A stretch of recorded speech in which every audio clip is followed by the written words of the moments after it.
The morning sun cast long shadows across the jungle moon of Viridian Prime. Deep within the green canopy, ancient trees stretched toward the purple sky.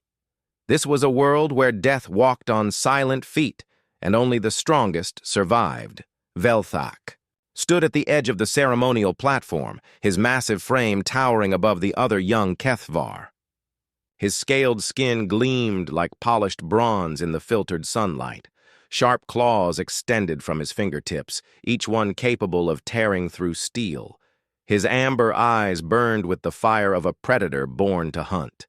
Today was the day he had waited for his entire life. Today, he would prove himself worthy of joining the warriors. The Crimson Hunt was sacred to his people. Every young Kethvar male must track and kill dangerous prey to earn his place among the adults. Those who failed were cast out forever. Those who succeeded became legends. Elder Kethran stepped forward, his ancient voice carrying across the gathering. His scarred hide told stories of 100 successful hunts. The ritual markings on his chest showed his rank as the greatest hunter of their generation. "Young ones," the elder spoke, "the time has come for you to prove your worth. The jungle will test you. Your prey will challenge you. Only those with true warrior hearts will return."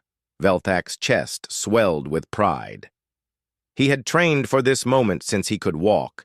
His father had been a legendary hunter. His grandfather before him had taken down the great shadow beast that once terrorized their people. The blood of champions flowed in his veins. The elder continued his speech.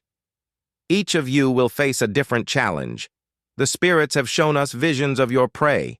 Some will hunt the razor birds that nest in the crystal caves. Others will face the bone crushers that lurk in the deep swamps." Velthak waited to hear his assignment. He hoped for something worthy of his skills. Perhaps the lightning cat that could move faster than the eye could follow. Maybe even one of the massive stone bears that could break trees with a single swipe. "Velthak, son of Morthen," the elder called out. The young warrior stepped forward. His heart pounded with excitement. Around him, the other young hunters watched, with envy. They knew he came from the strongest bloodline. "Your prey has fallen from the sky," Elder Kethran announced. "A creature from beyond our world. The spirits say it is called human." Confused whispers spread through the crowd. None of them had heard of this creature before. Velthak frowned. This did not sound like a worthy challenge. The elder raised his hand for silence. "Do not be fooled by what you do not know. The Skywalkers who visit our traders speak of humans. They say these creatures are weak, small. They have no claws, no natural weapons. Their skin is soft like the belly of a newborn. They cannot see in darkness or smell fear on the wind." This news made Velthak's heart sink. Where was the honor in killing something so pathetic? His father had fought beasts that could swallow him whole. His grandfather had battled creatures with teeth like swords. "Elder," Velthak spoke carefully, "surely there has been a mistake. How can such weak prey test a warrior's skill?" The old hunter's eyes glowed with amusement. "You question the spirits, young one?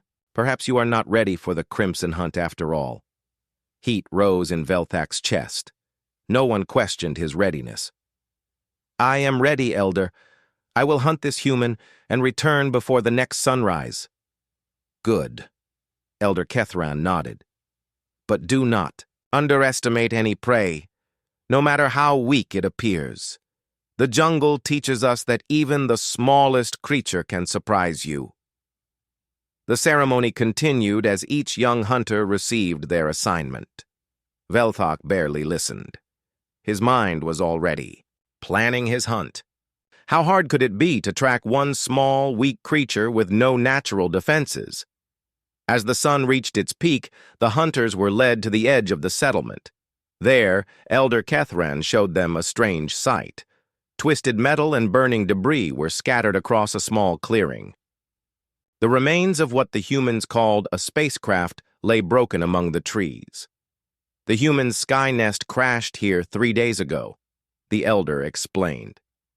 It escaped into the jungle. Your hunt begins now. Velthak approached the wreckage.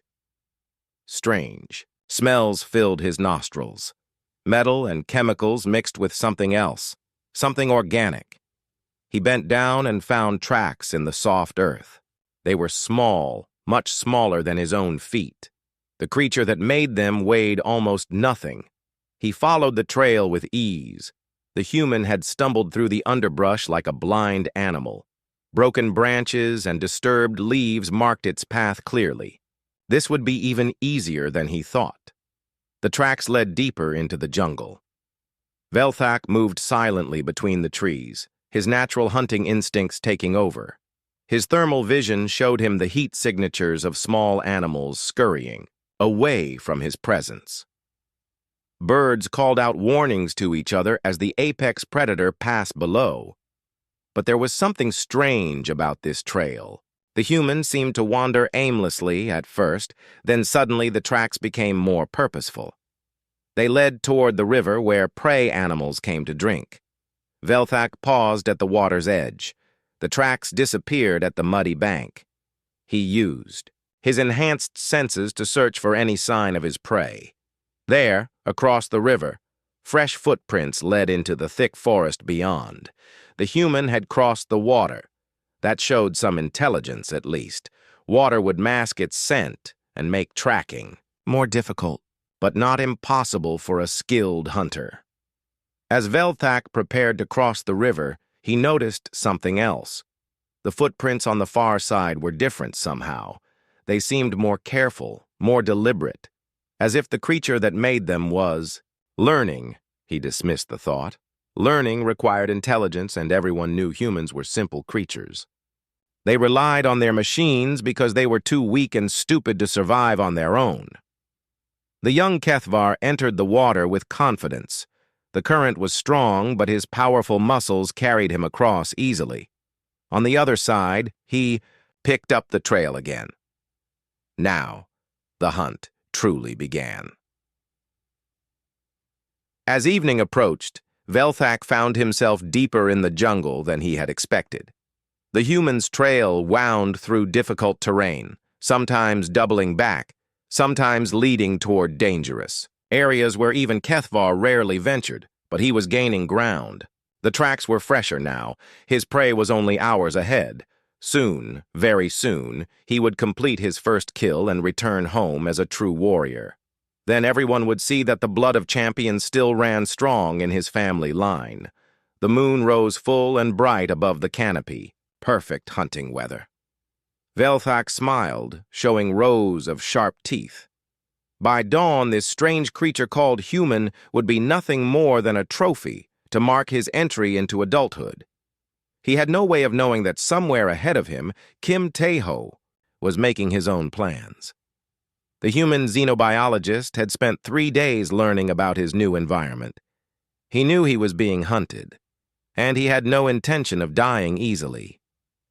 The real hunt was about to begin. 3 days had passed since Velthak began his hunt, and nothing was going as planned.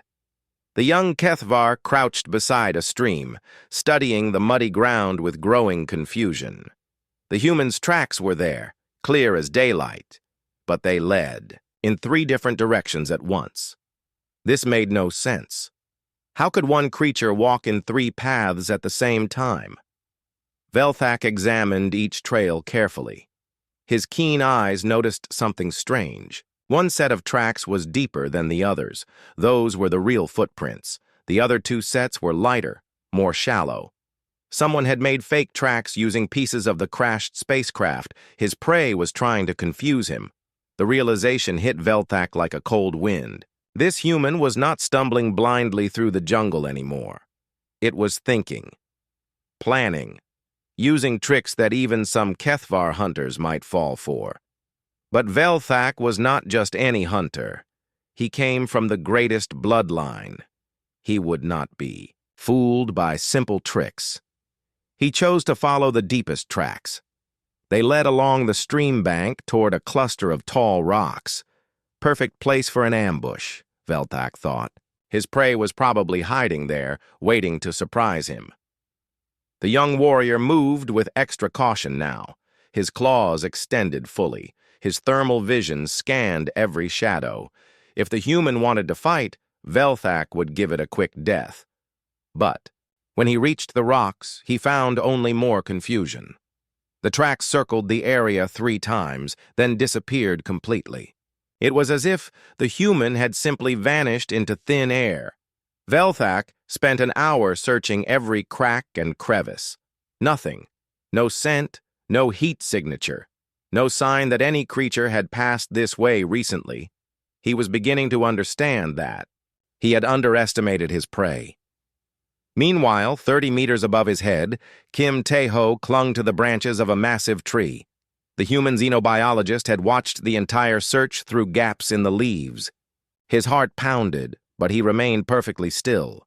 3 days of running had taught him much about his hunter. The creature was strong, fast, and had incredible senses. But it was also proud and overconfident.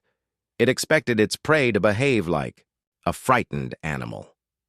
Tae-ho was not just any animal. He was a trained scientist who had studied predator behavior on dozens of worlds. He knew how hunters thought. The key was to become unpredictable.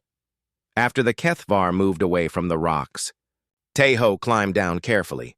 He had watched how the creature tracked him. It followed scent trails and heat signatures, so he had learned to mask both. River mud helped hide his smell. Certain plants, when crushed and rubbed on clothing, confused thermal sensors. The jungle provided everything he needed if he was smart enough to use it. But staying ahead of his hunter was only part of the problem. Tae-ho also needed to learn about this creature that wanted to kill him. For 3 days, he had been studying his pursuer from a distance.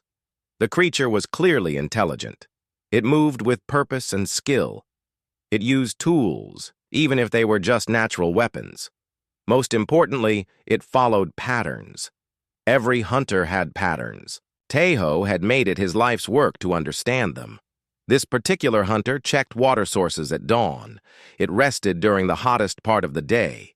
It became most active as evening approached. Learning these habits gave Tae-ho windows of opportunity.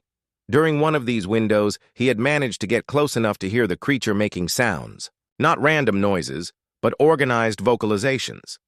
Language. Tae-ho had a gift for languages. It came with his job.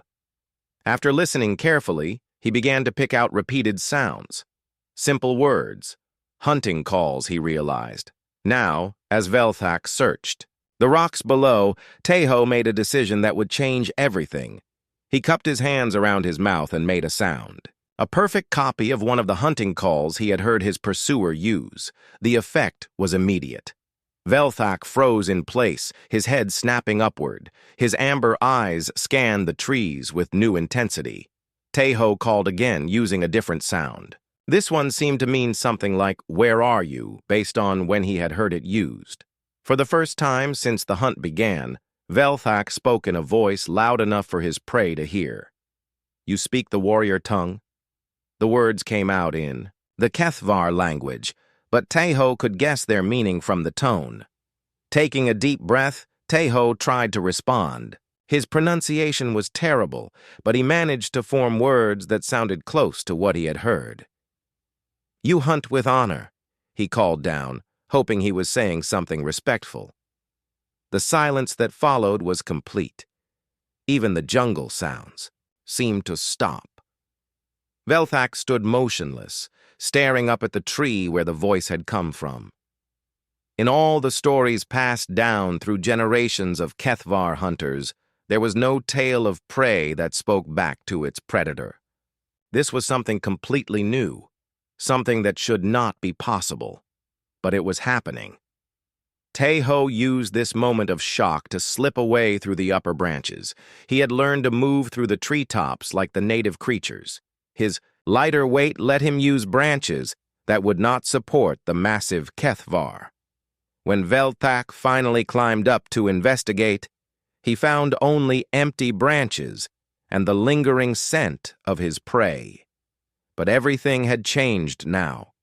This was no longer a simple hunt. His prey had revealed intelligence that matched his own. It could learn, adapt, and even communicate. For the first time in his life, Velthak felt something he had never experienced while hunting: uncertainty. As night fell, he made camp in a sheltered grove, but sleep did not come easily. His mind kept returning to that moment when his prey had spoken to him. The words had been clumsy, but they carried meaning and respect. When had prey ever shown respect to its hunter? The next morning brought new surprises. Velthak found his trail markers had been disturbed during the night. Someone had been studying his territorial markings. The scratches he left on trees to show his passage had been examined and even copied. His prey was learning his language in more ways than one. But there was something else. Near his sleeping area, Velthak found small objects arranged in a careful pattern. Pieces of metal from the crashed spacecraft, arranged to catch and reflect the morning sunlight. It was beautiful and completely unnecessary for survival. Why would prey create art? The question haunted him as he resumed his hunt. But now it felt different. He was no longer chasing a simple animal through the jungle. He was engaged in a complex game with a creature that seemed to understand the rules better than he did, and, somewhere in the back of his mind, a new thought began to form. A thought that went against everything he had been taught about the natural order of predator and prey. What if this human was not really prey at all? What if it was something else entirely? A full week had passed since Velthak began what should have been a simple hunt. The other young warriors had returned days ago, carrying trophies from their kills. They were now celebrating as newly accepted adults, while he remained in the jungle, still chasing his elusive prey. But something strange was happening. Velthak was no longer sure he wanted to catch the human. Each day brought new discoveries that challenged everything he thought he knew about hunting and survival. His prey had stopped running in panic and started moving with purpose. More than that, it seemed to be teaching him things. Yesterday, Velthak had fallen into a deep pit hidden by fallen leaves. The trap was not meant for him, but for the large ground animals that used this path to reach water. Sharp wooden spikes lined the bottom, designed to kill anything that fell in.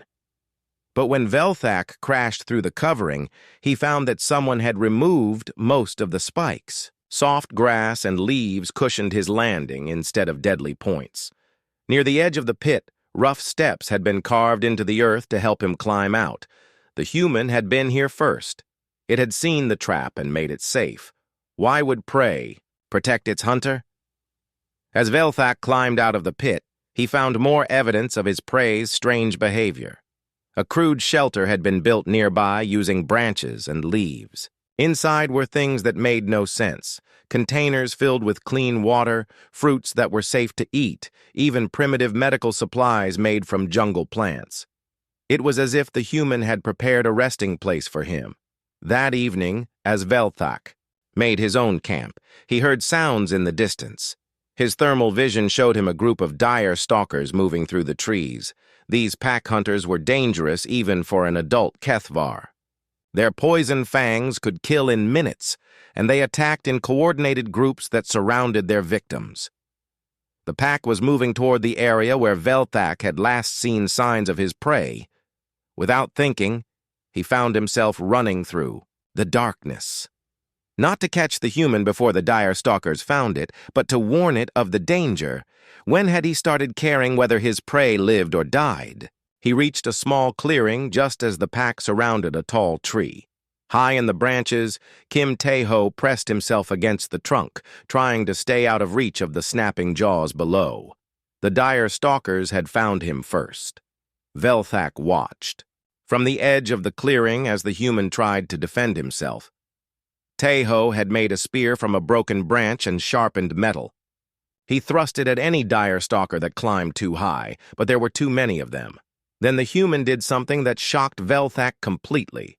Tae-ho cupped his hands around his mouth and made the HFY danger call, the same warning. sound that Velthak's people used to alert each other of threats. The human's pronunciation was perfect. He was calling for help. Not just random help, but specifically asking for Velthak to come to his aid.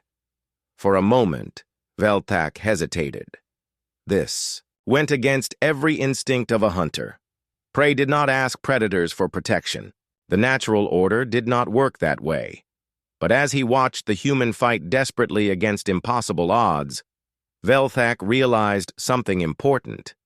This creature was not really his prey anymore. At some point during the past week, without him even noticing, everything had changed. With a roar that shook the trees, Velthak charged into the clearing. The dire stalkers spun to face this new threat. They recognized the sound of an apex predator and knew they were in trouble. But they had already committed to this attack and could not back down without losing face in front of their pack. What followed was a battle unlike anything Velthak had experienced in his training. The dire stalkers were fast and clever. They tried to use their numbers to overwhelm him while others continued attacking the tree. But they had not counted on the human joining the fight. Tae-ho dropped from the branches, landing beside Velthak with his improvised spear. He could not match the Kethvar's strength or speed, but he brought something else to the battle: intelligence and adaptability. While Velthak used his natural weapons to fight the pack head-on, Tae-ho moved around the edges of the battle. He used his spear to trip attacking dire stalkers, threw rocks to distract them at crucial moments, and even managed to tangle several of them in a net he had woven from vines. Together, they fought as a team. Velthak provided the raw power, while Tae-ho used strategy and quick thinking. Neither could have survived alone, but together they were unstoppable. When the last dire stalker fled into the jungle, both warriors stood breathing heavily in the clearing. They were covered in small wounds and exhausted from the fight, but alive. For several minutes, neither spoke. They simply looked at each other, understanding that something fundamental had changed between them. Finally, Tae-ho broke the silence. In careful, slowly pronounced Kethvar words, he said, "Thank you, brother warrior." The word brother hit Velthak like a physical blow. In his language, that term was reserved for the closest bonds: family members, trusted hunting partners, those who had proven themselves willing to die for each other.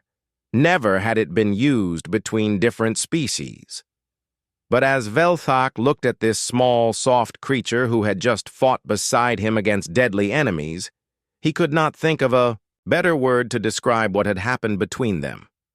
"You fight with honor, Kim Tae-ho," Velthak replied, using the human's name for the first time.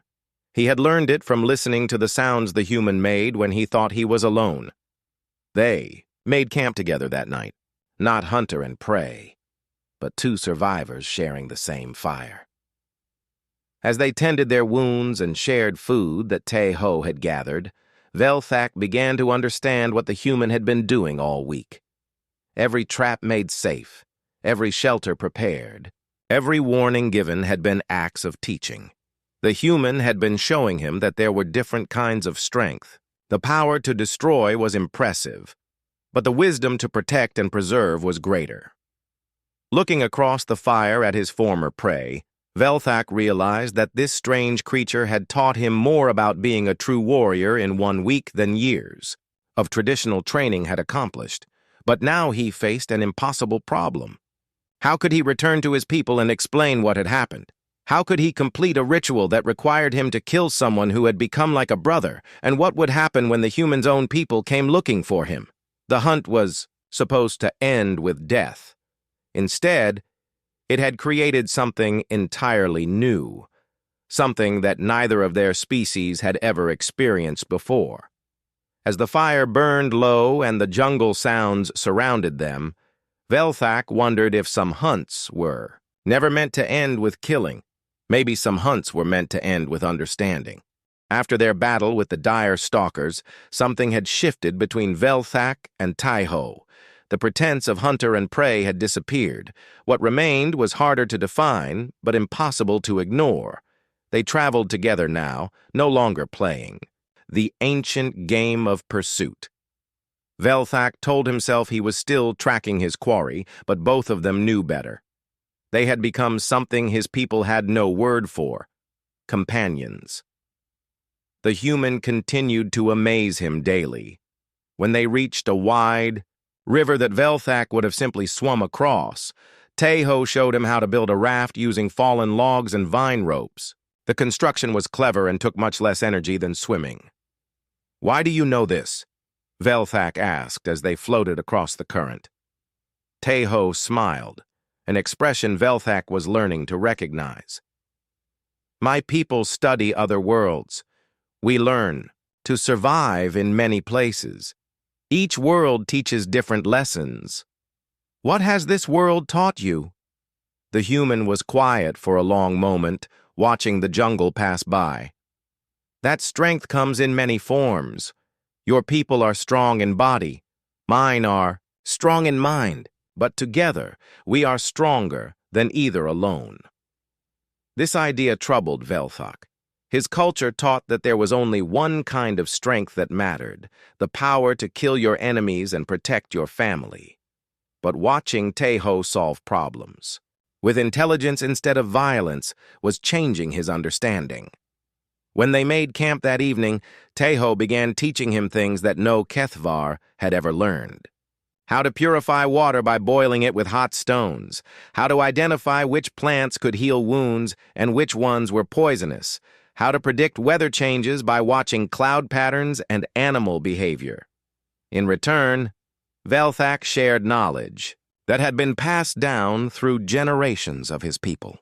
The secret paths through the jungle that avoided dangerous areas, the calls that different animals made and what they meant, the way to move silently even through thick underbrush. They were teaching each other to survive better than either could, alone. On the third day of their strange partnership, disaster struck. Tejo collapsed while they were gathering fruit from a high tree. He fell to the ground, his skin burning with fever. When Velthak touched him, the human felt hot enough to cook meat. Poison, Velthak realized. Something his companion had eaten or touched had made him sick. Without treatment, he would die before morning. The logical thing to do was let nature take its course. The human's death would solve all of Velthak's problems. He could return to his people with proof of a successful hunt. No one would ever know the truth. Instead, he found himself gathering medicines.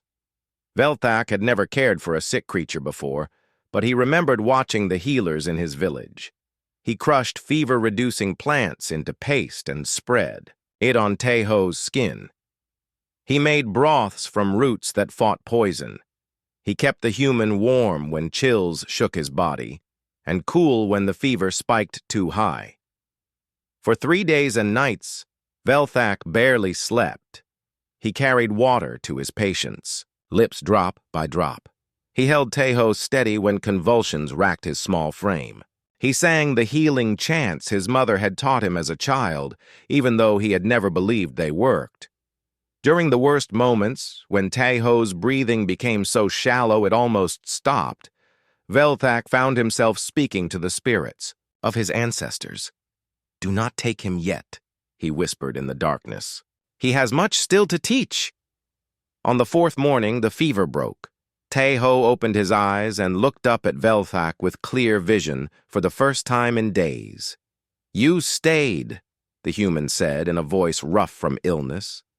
"Where else would I go?" Velthak replied, though he could not explain why that felt like the only possible answer. Tejo struggled to sit up, still weak but determined. "You could have completed your hunt. I would never have known." Velthak helped him lean against a tree trunk. "The hunt is not important anymore." Then what is? It was a simple question, but Velthak found it difficult to answer. Everything he had been taught said that completing the ritual hunt was the most important thing a young warrior could do. It marked the difference between childhood and adulthood, between weakness and strength. But sitting here in the jungle, watching this small creature recover from an illness that should have killed him, Velthak realized that his understanding of strength had changed completely. "You are important," he said finally. "Teaching me is important. Learning from you is important." Teho smiled that expression Velthak was growing to love. "My people have a word for what we have become. Friends." "Friends," Velthak repeated, testing how the human word felt in his mouth. "Yes, that is what we are." As Teho recovered his strength over the following days, they talked more than they had before. The human told stories of other worlds he had visited, places where beings lived in harmony despite their differences, planets where cooperation had created wonders that no single species could have built alone. Velthak shared the legends of his own people, tales of great hunts and noble warriors, stories of honor and courage passed down through generations. But he found himself changing these old stories as he told them. In his versions, the greatest warriors were not always the ones who killed the most enemies. Sometimes they were the ones who found ways to turn enemies into allies. "Is that really how your legends go?" Teho asked after one such story. Velthak considered lying, then decided his friend deserved honesty. "No, I am changing them, making them better." "Why?" "Because the old stories taught only one way to be strong. You have shown me there are many ways." They were sitting by their evening fire when Teho suddenly grew quiet and looked up at the stars. "My people will come looking for me soon," he said. "When they do not hear from me, they will send ships to find what happened." Velthak felt something cold settle in his stomach. He had known this moment would come, but he had not wanted to think about it. "What will happen when they arrive?" "I do not know," Teho admitted. "My people are not warriors like yours, but they are protective of their own. If they think your people harmed me—" He did not need to finish the sentence. Velthak could imagine what would happen. Ships full of humans arriving to rescue their lost companion, his own people rising to defend their territory, two species meeting in violence instead of understanding, all because of a hunt that should have ended in a simple kill. "There must be another way," Velthak said. "You have taught me that there is always another way." Teho looked at his friend with hope and sadness mixed together. "Yes, but finding it will require both our peoples to change how they think. That is not easy." "Nothing worth doing is easy," Velthak replied. "You taught me that too." As the fire burned down to embers, they both stared into the flames and wondered what the future would bring. They had found friendship across the void between species. Now they needed to find a way to share that gift with two worlds that had never imagined such a thing was possible. The hunt that was supposed to prove Velthak's strength as a killer had instead taught him the greater strength of connection. But the hardest test still lay ahead. How do you explain to a warrior culture that sometimes the greatest victory comes from refusing to fight at all? The message came through the jungle like wildfire. Runners from the Kethvar settlement brought urgent news to all hunting parties still in the field. Strange objects had been detected in the sky. Ships from beyond their world were approaching. Velthak received the message while he and Teho were gathering water at a stream. The young runner, barely past childhood, delivered his words with obvious fear. "All hunters must return immediately," the messenger panted. "The elders have spoken. Any skywalkers who land on our sacred ground must be killed. Our location must remain secret." When the runner had gone, Velthak and Teho sat in heavy silence. They both knew what this meant. "My people," Teho said, quietly. "They are coming for me." "My people will not let them leave alive," Velthak replied. "They guard our world's location carefully. No outsiders can know where we are." The human nodded sadly. "I understand. Your people are protecting themselves, but mine are only trying to save me." "There must be a way to prevent this fighting," Velthak said, though he could not imagine what it might be. Teho was quiet for a long time, staring into the water. When he spoke again, his voice was steady but sad. "There is one way. If I am already dead, my people will have no reason to search for me. They will take my body home and leave your world in peace." Velthak's blood ran cold. "You want me to kill you?" "I want you to complete your hunt," Teho said. "It is the only way to save both our peoples from war." "No." The word came out as a growl. Velthak's claws extended involuntarily. "I will not kill my friend to satisfy old customs." "Then what do you suggest?" It was the hardest question Velthak had ever faced. Everything he had learned about honor and duty said he should return home immediately and help defend his people. Everything his new understanding of strength told him said there had to be another path. "We fake your death," he said finally. "I return to my people with proof of my successful hunt. You hide until your people arrive, then signal them somehow." Teho's eyes widened. That could work, but the risks... All choices have risks. This one at least gives us both a chance to live. They spent the rest of that day planning carefully. Teho used his scientific knowledge to prepare biological samples that would convince the Kethvar elders. Blood, skin, even some of his hair. Arranged properly, they would pass any test the hunters might use to verify a kill. Velthak practiced. The story he would tell. How he had tracked his prey for days before finally cornering it near the great waterfall. How the human had fought bravely but uselessly against his superior strength. How he had claimed his trophy and left the body for the scavengers, as was traditional. The lie felt like poison in his mouth, but it was the only way. On the morning of his planned return, they said goodbye at the edge of a deep canyon. Teho would hide in caves there until the human ships arrived. The walls were too steep for ground patrols to search thoroughly. "When your people come," Velthak said, "tell them about us, about what we learned together." "Will your people listen if you tell them the same thing?" Velthak looked toward the distant settlement where smoke rose from cooking fires. "I do not know. Change comes slowly to old customs." They gripped each other's forearms in the manner of Kethvar warriors saying farewell. It was a gesture of respect between equals. "Whatever happens," Teho said, "I want you to know that this hunt taught me more about courage than any classroom ever could. And you taught me that the strongest warriors are those who choose when not to fight." With that, they parted. Velthak made his way back to the settlement, while Teho disappeared into the canyon like a ghost. The homecoming was everything Velthak had dreamed of as a child. The entire community gathered to welcome the successful hunter. His biological evidence was examined and declared authentic. The elders praised his skill and determination. That evening, there was a great feast in his honor. He was given the scarification marks of a full adult warrior. Songs were sung celebrating his achievement. But all Velthak could think about was his friend hiding alone in the darkness of a cave, waiting for rescue that might never come. The celebration continued for 3 days.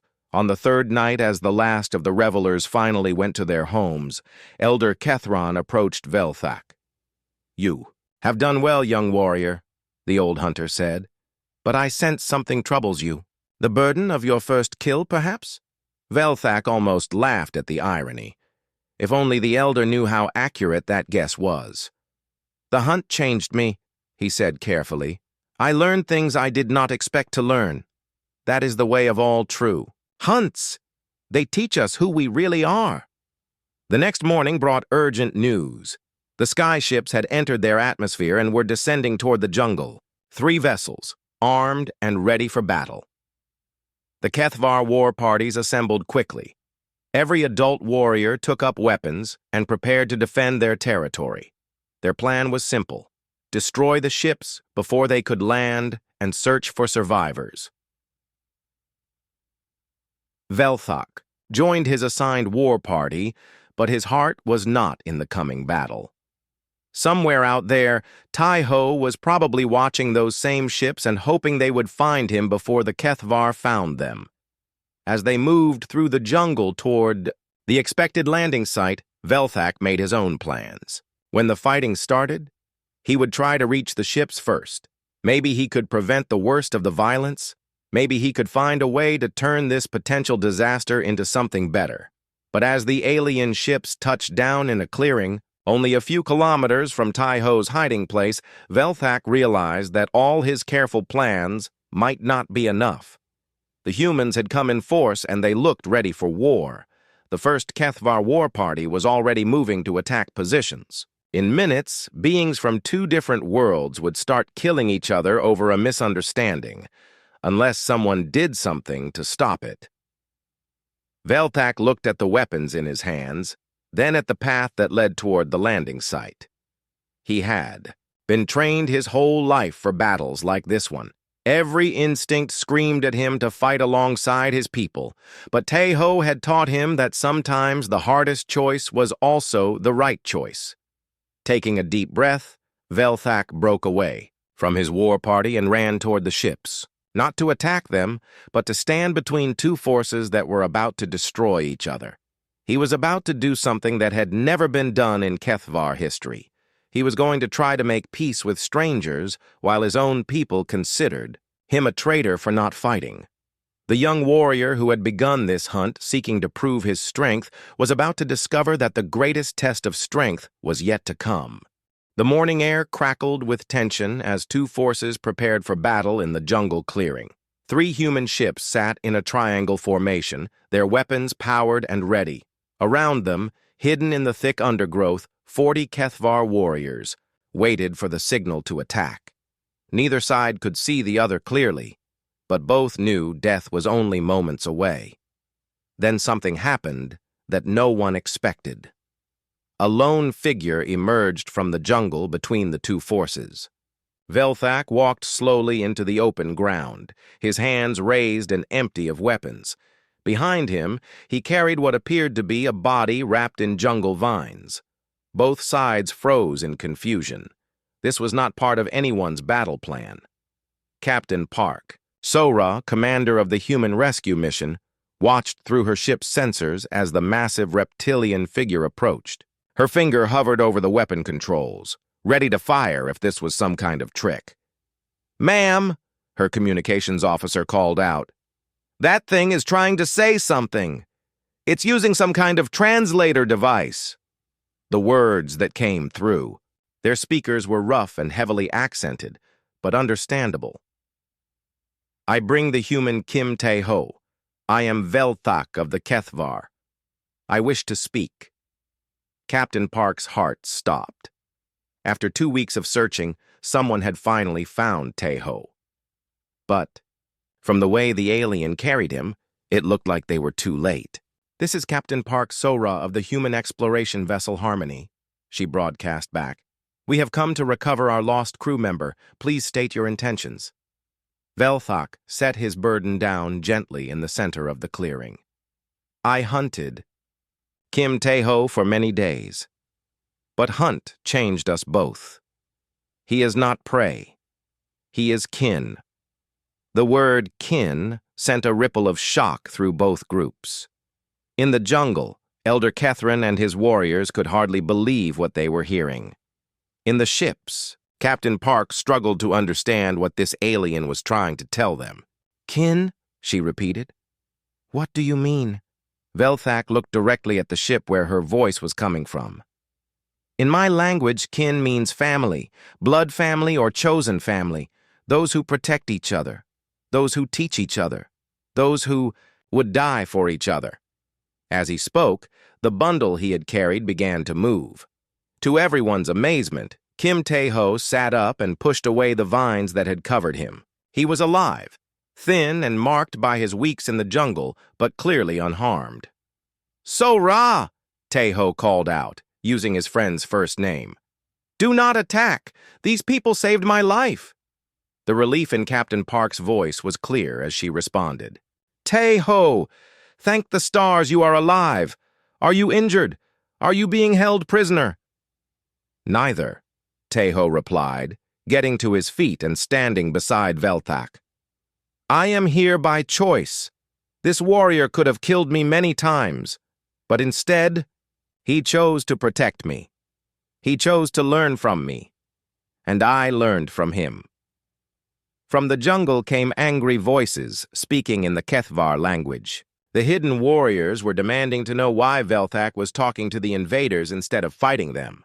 Elder Kethrin himself stepped into the clearing, his ancient battle scars visible in the morning light. "Velthak!" he shouted. "What madness is this? You dishonor our people by speaking with Skywalkers." The young warrior turned to face his elder, his posture respectful but firm. "Elder, I dishonor no one. I brought the human here to prevent needless death on both sides." "You were supposed to kill the creature, not make friends with it." "I was supposed to prove my strength as a warrior," Velthak replied. "I have done that.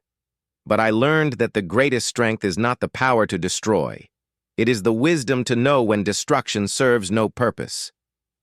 Teho stepped forward, addressing both the Kethvar elder and the human ships in carefully pronounced words of both languages. "Honored elder of the Kethvar, respected captain of the humans," he began, "I have lived among your people for weeks. Velthak, I have seen their honor, their courage, and their deep love for their world. They are not monsters or savages. They are warriors who protect what they value most." He turned to the ships. "Captain Park, these people could have killed me the moment I crashed on their world. Instead, one of their finest young warriors spent weeks teaching me about survival, honor, and friendship. They are not our enemies unless we choose to make them so." Elder Kethron's eyes narrowed. "You speak pretty words, Skywalker. But your people seek to know the location of our world. That knowledge could destroy us."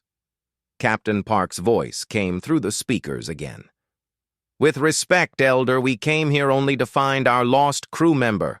We have no interest in conquering or colonizing your world. Our mission is one of exploration and scientific study." "How can we trust the word of strangers?" the elder demanded. It was Velthak who answered. "The same way I learned to trust Kim Teho, Elder, by watching actions instead of only listening to words. These humans could have attacked the moment they landed. Instead, they waited. They listened. They are willing to talk." Teho added, "In my weeks here, I have learned that the Kethvar value honor above all else. My people value knowledge and understanding above all else. These are not opposing values. They can work together." The clearing fell silent as both sides considered these words. The standoff continued for several long minutes, weapons still ready, warriors still prepared for battle. Then Elder Kethran did something unprecedented. He approached Velthak and examined him carefully, looking for signs of injury or coercion. "This human treated you well?" he asked. "Better than well, Elder. He saved my life when I fell into a trap.